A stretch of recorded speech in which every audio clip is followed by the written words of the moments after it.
Hi friends, ಈಗ ನಾವು ಬಂದಿದ್ದೀವಿ ವಾಜೂರು ಮಠ. ಆವಾಗಲೇ ನಿಮ್ಗೆ ಹೇಳಿದ ಹಾಗೆ ಫ್ರೆಂಡ್ಸ್, ವಾಜೂರು ಮಠ ಅಂತ ಇನ್ನೊಂದು ಸಪ್ರೇಟಾಗಿ ದೇವಸ್ಥಾನನ ಕಟ್ಟಿದ್ದಾರೆ ಸಿದ್ದಪ್ಪಾಜಿದೇನೆ. ಅಲ್ಲಿ ಬಂದು ಹೆಚ್ಚಿನ ಜನ ಯಾರು ಬರ್ತಾರಪ್ಪ ಅಂತ ಅಂದರೆ ಈ ವಿಶ್ವಕರ್ಮ ಅಂತ ಅನ್ನುವಂಥ ಸಮುದಾಯ ಏನಿದೆ, ಆ ವಿಶ್ವಕರ್ಮ ಅವರ ವಂಶಸ್ಥರಾಗಿರ್ಬೋದು, ಆ ಸಮುದಾಯದವರಾಗಿರ್ಬೋದು, ಇವರೇ ಸಪ್ರೇಟಾಗಿ ಒಂದು ದೇವಸ್ಥಾನ ಕಟ್ಕೊಂಡಿದ್ದಾರೆ. ಆ ದೇವಸ್ಥಾನನ ತೋರಿಸ್ತೀನಿ. ಹಾಗೆ ನೋಡಿ, ಈ ರೀತಿ ಕಾಣಿಸ್ತಾ ಇದೆ ನೋಡಿ.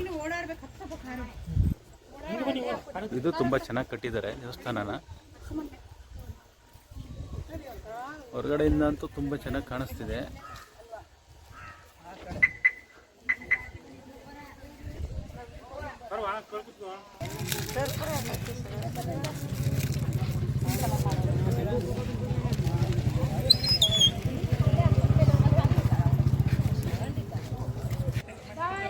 ನೋಡಿ ಗೋಪುರ ಯಾವ ರೀತಿ ಇದೆ, ತುಂಬ ಚೆನ್ನಾಗಿ ಕಟ್ಟಿದ್ದಾರೆ ಗೋಪುರನ. ಒಳಗಡೆಗೆ ಎಂಟ್ರಿ ಆಗೋಣ ನಾವು. ದೇವಸ್ಥಾನದ ಒಳಗಿನ ಪ್ರಾಂಗಣ ಈ ರೀತಿ ಕಾಣಿಸ್ತದೆ ನೋಡಿ. ಇದನ್ನು ತುಂಬ ದೊಡ್ಡದಾಗೇ ಇದೆ ದೇವಸ್ಥಾನದ ಪ್ರಾಂಗಣ. ನೀವು ಗಮನಿಸ್ಬೋದು, ದೇವಸ್ಥಾನದ ಪ್ರಾಂಗಣದ ಈ ಗೋಡೆಗಳ ಮೇಲೆ ಚಿತ್ರಗಳನ್ನು ಬಿಡಿಸಿದ್ದಾರೆ ನೋಡಿ. ಚಿತ್ರಗಳನ್ನು ಬಿಡಿಸಿದ್ದಾರೆ. ಇದೆಲ್ಲ ಏನಪ್ಪ ಅಂತ ಅಂದರೆ ಇಲ್ಲಿನ ಸ್ಥಳ ಪುರಾಣದ ಚಿತ್ರಗಳು. ಒಂದೊಂದು ಚಿತ್ರಗಳು ಒಂದೊಂದು ಸನ್ನಿವೇಶಗಳನ್ನ ಹೇಳುತ್ತೆ. ಶಿವಪಾರ್ವತಿಯರು ಇಲ್ಲಿ ನೋಡಿ, ಮಾರಳ್ಳಿ ಮುದ್ದಮ್ಮ ಅವರಿಗೆ ಪರಮೇಶ್ವರ ಆಶೀರ್ವಾದ ಮಾಡ್ತಿರೋದು. ಅವರ ಆಶೀರ್ವಾದದಿಂದ ಸಿದ್ದಪ್ಪಾಜಿಯವರು ಜನಿಸಿರುವಂಥದ್ದು ಚಿತ್ರ ಇದು.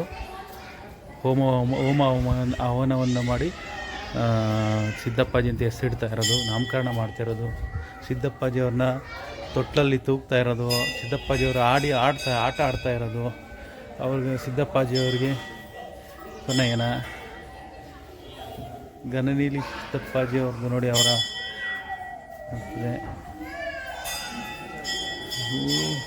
ತುಂಬ ಚೆನ್ನಾಗಿ ಇದು ಮಾಡಿದ್ದಾರೆ. ಕೆಳಗಡೆ ಬರೆದಿದ್ರೆ ಇನ್ನೂ ಚೆನ್ನಾಗಿರ್ತಿತ್ತು. ಪ್ರತಿಯೊಂದು ಇದೆ ಇಲ್ಲಿ. ಇಲ್ಲಿಂದ ಪ್ರಾರಂಭ ಆಗುತ್ತೆ ದರಗೆ ದೊಡ್ಡವರಾದಂಥ ಶ್ರೀ ಮಂಟೇಸ್ವಾಮಿಗಳು ಮಾರಳ್ಳಿ ಮುದ್ದಮ್ಮನ ಬಳಿ ಬಂದು ತಮ್ಮ ಮಗನನ್ನು ಕೇಳ್ತಿರೋದು. ಇಲ್ಲಿ ಬಂದು ಬಂಗಿ ಸೇದಲು ಬೆಂಕಿಯನ್ನು ಕೇಳಿದಾಗ ಸಿದ್ದಪ್ಪಾಜಿಯವರು ಅವರಿಗೆ ನಿರಾಕರಣೆ ಮಾಡುವುದು. ಇದು ಮಾರಳ್ಳಿ ಮುದ್ದಮ್ಮನ ಮಗ ಕೆಂಪಾಚಾರಿಯನ್ನು ದರಗೆ ದೊಡ್ಡವರು ಕರ್ಕೊಂಡು ಹೋಗ್ತಾ ಇರೋದು ಅಂಥದ್ದು ನೋಡಿ. ಇಲ್ಲಿ ಕಾಳಿಂಗನ ಗುಹೆ ಒಳಗೆ ಕೆಂಪಾಚಾರಿಯನ್ನು ಬಿಡುವಂಥದ್ದು ನೋಡಿ. ಕೆಂಪಾಚಾರಿಯವರು ಕಾಳಿಂಗನ ಗುಡಿಯಲ್ಲಿ ತಪಸ್ಸು ಮಾಡ್ತಾ ಇರುವಂಥ ದೃಶ್ಯ ಅದು.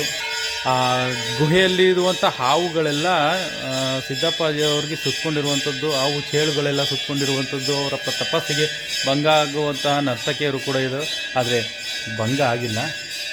ಕೊನೆಗೆ ಗನನೀಲಿ ಸಿದ್ದಪ್ಪಾಜಿಯವರು ಕೆಂಪಾಚಾರ್ಯವರು ಸಿದ್ದಪ್ಪಾಜಿಯಾಗಿ ಭಗವಂತನಾಗಿ ಬದಲಾಗಿರುವಂಥ ದೃಶ್ಯ ಇದು. ಸಿದ್ದಪ್ಪಾಜಿಯವರು ದರಗೆ ದೊಡ್ಡವರ ಆಶ್ರಮಕ್ಕೆ ಬಂದಿರುವಂಥ ದೃಶ್ಯ ನೋಡಿ.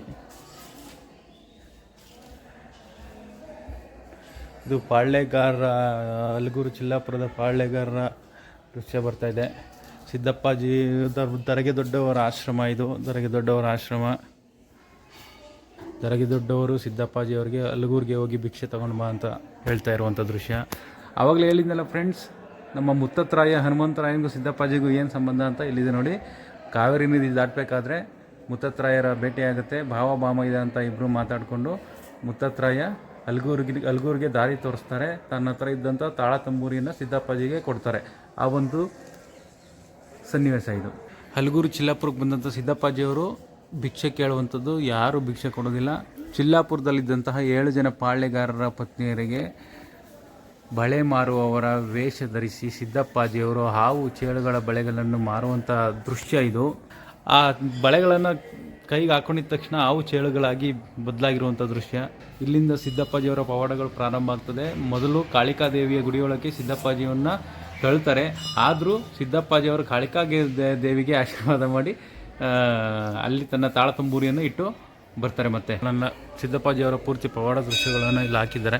ಇದ್ರ ಬಗ್ಗೆ ಮತ್ತೆ ನಿಮಗೆ ಯಾವ್ಯಾವ ಪವಾಡ ಮಾಡಿದ್ರು, ಯಾವ್ಯಾವ ಪವಾಡಗಳನ್ನ ಯಾವ್ಯಾವ ರೀತಿ ಗೆದ್ದರು ಅನ್ನೋದನ್ನು ಪೂರ್ತಿ ಇನ್ನೊಂದು ವೀಡಿಯೋದಲ್ಲಿ ನಾನು ನಿಮ್ಗೆ ತಿಳಿಸ್ತೀನಿ. ಇಲ್ಲಿಂದ ಹೋಗೋಕ್ಕಾಗಲ್ಲ, ಬ್ಯಾರಿಕೇಡ್ ಇಟ್ಟಿದ್ದಾರೆ.